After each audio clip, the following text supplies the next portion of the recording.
This one's all, hang on. It's a true story. It's part of a true story. I, of course, embellished it because that's my creative license.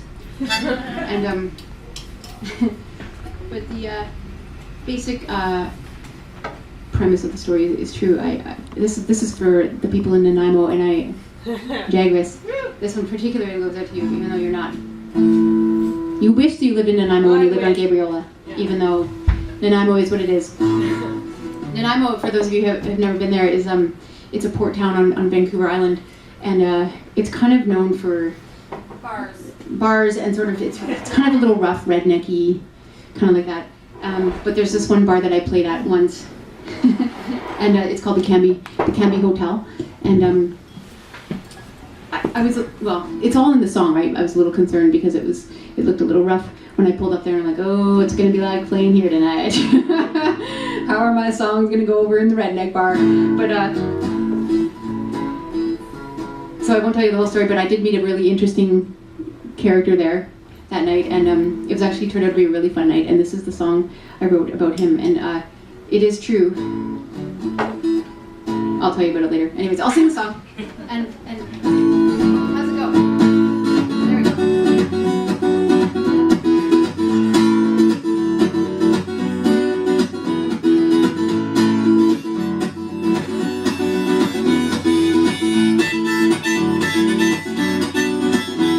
Well, I pulled up outside the bar, the Canby Hotel in Nanaimo. There were meatheads mouthing off out on the street. They were pissed up and fist fighting. There were Harleys parked outside and a bumper sticker pickup truck that read, ass, grass, or gas. Well, no one rides for free. And I thought to myself, this could turn out to be one hell of a night. I better leave my car engine running and tie my shoes up real tight. But this one guy inside the joint caught my eye. He was kind of skinny and scrubby looking. He was laughing and clapping along in time. And when I was done singing, he came up to me, and I swear to you that it's true. He said, I drive a tugboat for a living, I'm pulling all the big ships through. I work the Georgia Strait every day, but we're a pot of peas, me and you. And then he said and winked, I'm not as straight as you might think. I'm a cross-dressing tugboat, roughneck from Nanaimo. I work a high seas and high heels, I'm a tough guy in disguise. Oh, they call me Captain Cupcake. I come from Vancouver Island, and I hang out down at the Canby Hotel.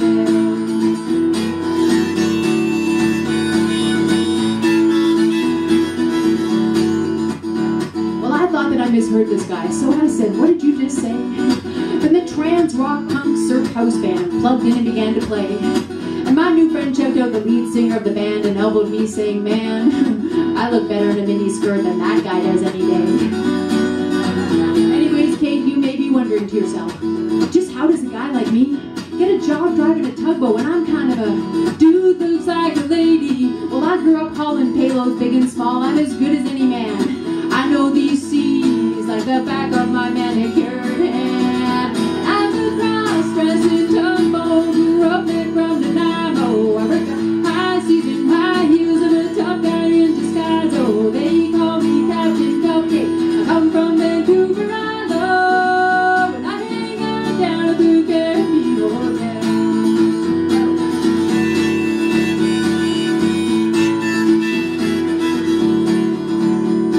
Well, one day after work, he said, I went down to the Canby for a beer. I couldn't believe my eyes as I walked inside. Oh man, I was utterly hypnotized. See, there was this stunning waitress running the bar. She was dressed to the nines. She was mesmerizing. I mean, she could launch 1,000 ships of mine anytime. Meanwhile, the boys from the boat sat up at the bar and they smoked and joked and drank whiskey and poked fun at me in my Femme garb. Well, you've got style, Cupcake, but make no mistake, they laugh, she's way out of your league. You're an odd catch, and you're no match for a classy broad like that. So Cupcake sat alone with his beer in a booth in a dark corner of the room. And she'd work the floor of that rundown saloon every night like it was some high-fashion runway. Well, she's captivating, and I'm capsizing here. Head over my 5-inch stilettos, he thought. Oh, little does this little lady know that she really floats my boat.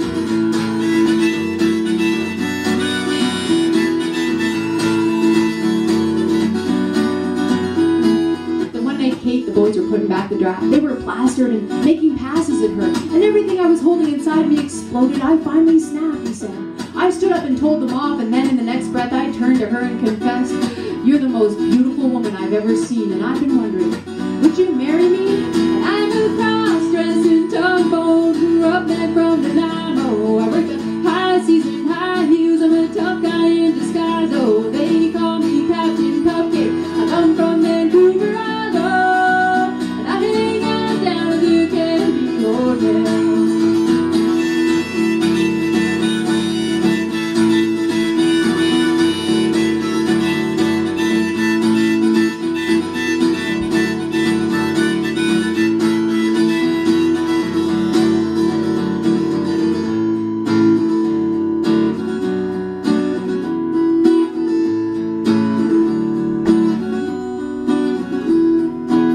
To the boy's surprise, and well, I was certifiably tongue-tied, he told me.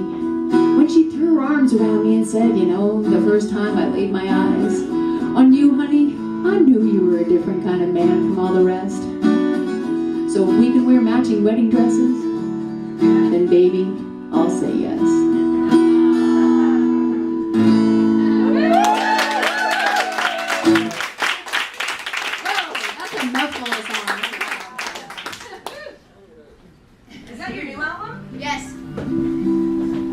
That is, and he did get married in a wedding dress, by the way. That's one of the true facts with his wife. He was such a riot, that guy.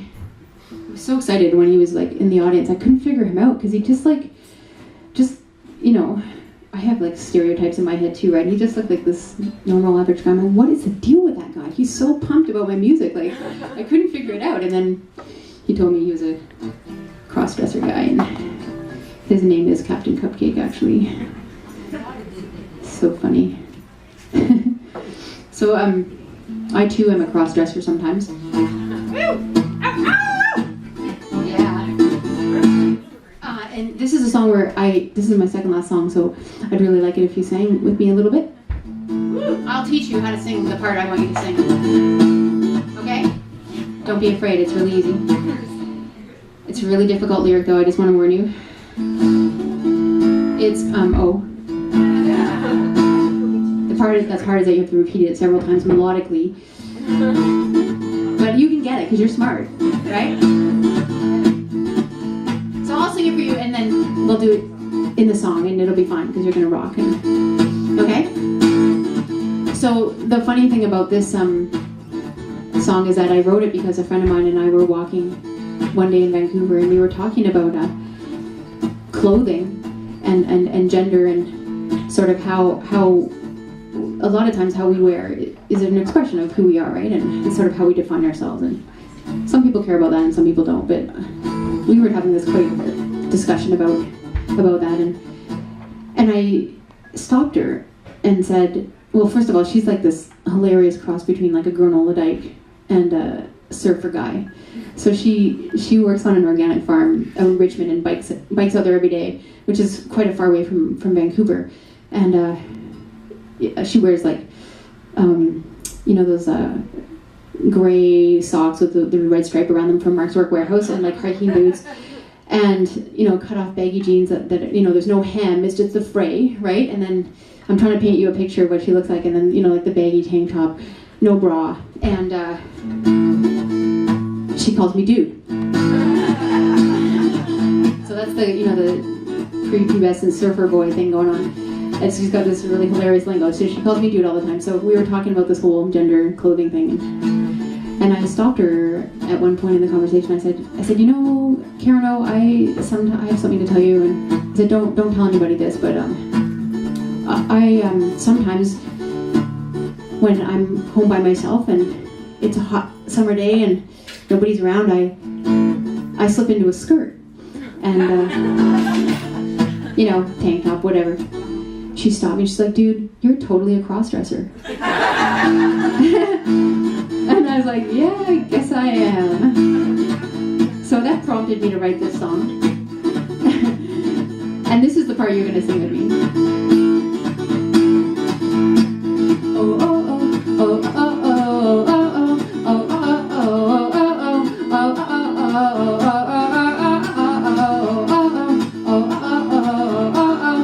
oh,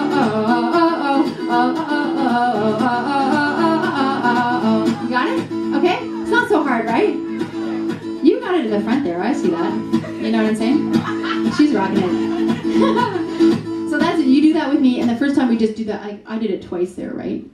I did once, and then I repeated. Right? Got that? So the first time you do it, you just do it once. Okay?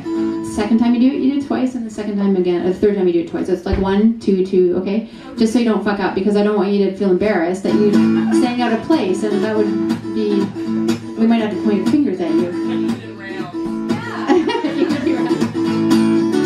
Okay, you good? Are we good? Are we all, you're all committed? You're committing? Okay, good.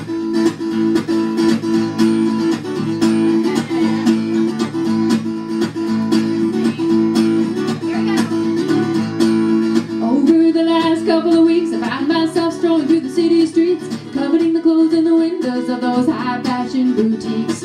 But I ain't bold enough to wear those outfits. I couldn't pull it off. I'd be self-conscious. What if someone saw me out in public? Oh, that lady look isn't me. I can't believe I'm saying this out loud at my workplace in front of a crowd. 'Cause you know me, I'm kinda shy, but it's time I clarified. What you see ain't always what you get. I have another hidden aesthetic underneath the semi-tough exterior. Got a high-gloss interior.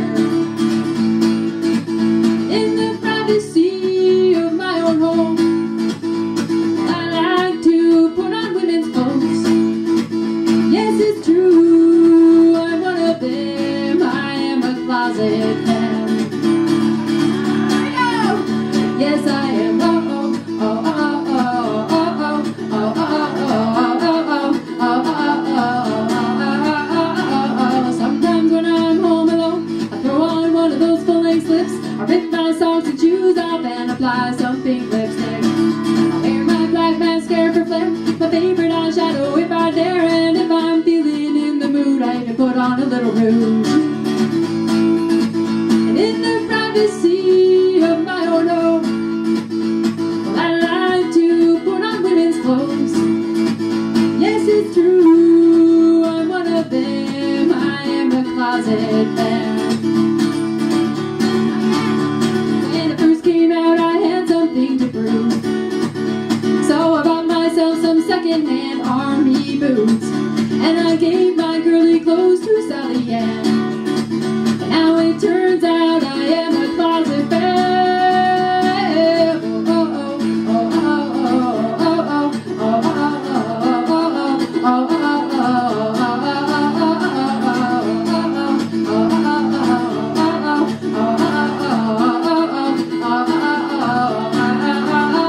oh, there's a lot of hair product that I have stashed away in my bathroom drawer, including a can of hairspray, 'cause you know I used to be an 80s babe. When I go on holidays out of town, I pack my jeans and boy button-downs, but my makeup bag and 10 pairs of shoes, well, they take up the most room. Now my profile needs diversifying, revitalizing and glorifying. Gonna get some fishnets and corsets and show off my assets. Maybe just for fun today, I'll try on some new lingerie. I could get away with wearing